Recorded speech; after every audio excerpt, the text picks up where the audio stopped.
Perdona que me río. Este es capítulo 25.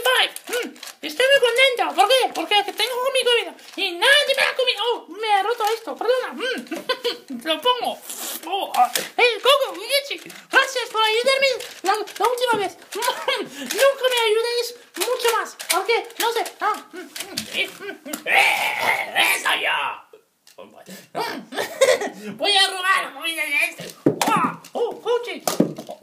¡Sacarme de aquí! ¡Sacarme de aquí! ¡Sacarme de aquí! ¡Vamos! ¡Y tú! ¡Vamos! ¡Vámonos! Me escapo. Voy a escapar. Me escapo. ¡Ay! ¡Coti! ¡Se va! Y nos vamos a llevarlo a casa. Vamos a escapar. Nos ponemos ahí. Sí. Muy bien. Ahora. Tranquilo, que no van a poder venir. Amigo.